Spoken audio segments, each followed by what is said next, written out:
10 years ago. The Academy started 10 years ago, which I think it's difficult for me and some of our artists who were on the Academy at the very start, of which there are definitely still some. It's difficult to even think that it was 10 years ago, because that's 10 years of our lives, 10 years of losing hair, 10 years of growing older, but also it's fantastic to know that what we've achieved in that 10 years since we set the Academies up. So I'd not long started at Hijinx, and then I thought, I don't know why, because I'd only been at Hijinx a couple of years, I thought somehow I'd earned the right to go and live in Spain for 3 months on a sabbatical, on unpaid leave. And Val, who was the executive director at the time, said that would be okay. So I went to Spain on a sabbatical, and while in Spain I had a placement with a company called Danza Mobile. And it was quite serendipitous in some ways, because they were an organisation very similar to Hijinx, but worked through dance, working with artists with learning disability and or autism. The difference was that they had a 5-day per week training course for their artists. That meant that then the quality of their productions was absolutely incredible, because they were working there with their artists day in, day out, really honing their skills and actually, and teaching them what it meant to be a professional performer. So for me, that was a real light bulb moment, because it was exactly what we needed at Hijinx. Because at Hijinx we had an ambition to make more work that included artists with learning disability, in both the creation and the performing of that work.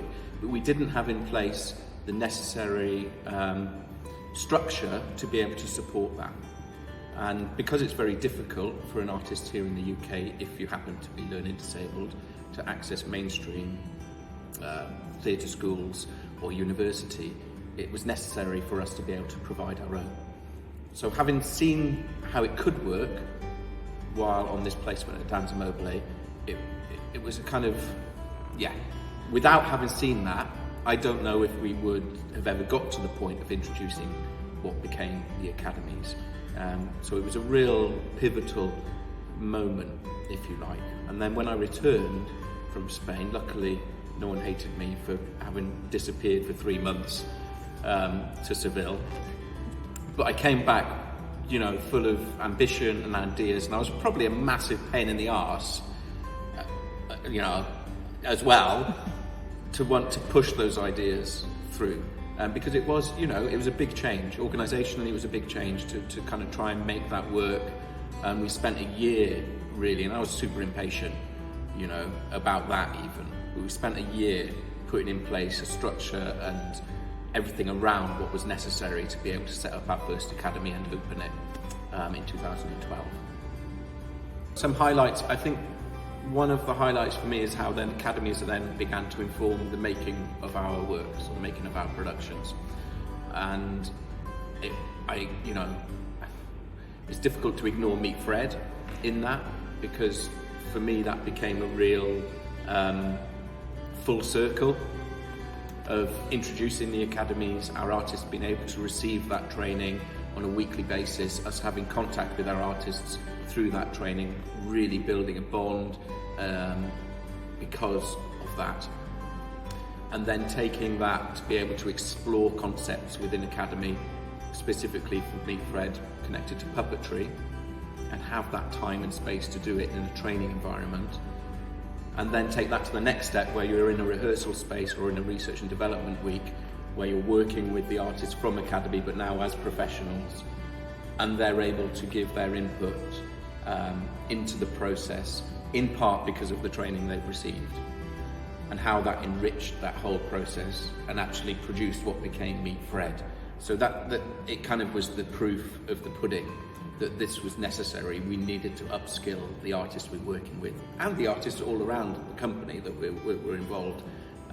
It all kind of culminated in some ways in that moment when we created Meet Fred in 2016, which went on then to become very successful for us. I think in terms of working online and how the pandemic affected the work that we do, you know, it's a huge moment when we had to shut our doors and not let anyone in our rooms, in our spaces. And we had no idea how we would respond to that really, but we were forced to respond to that. We had no idea how our artists would respond to that, but we were forced to. And so of course we set up online.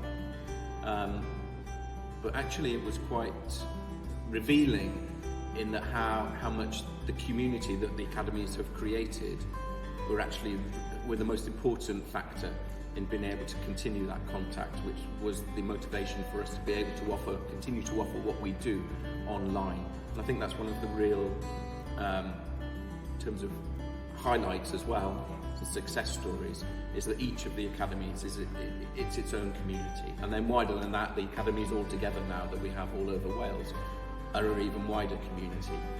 So we've created, if you like, our own community.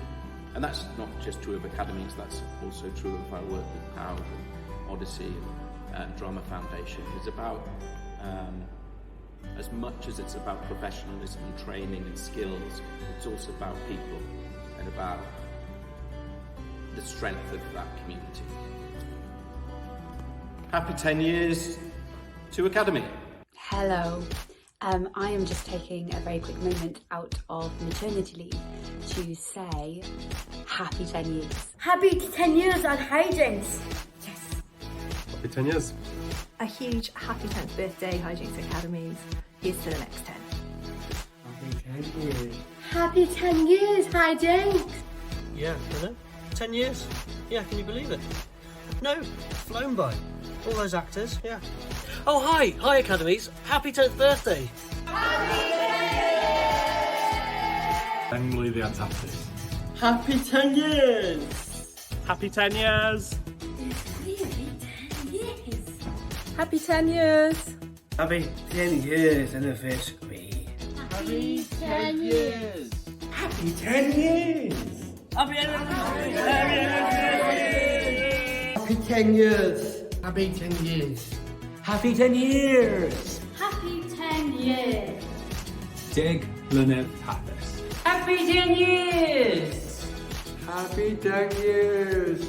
Happy 10 years. Happy 10 years. Happy 10 years. Happy 10 years.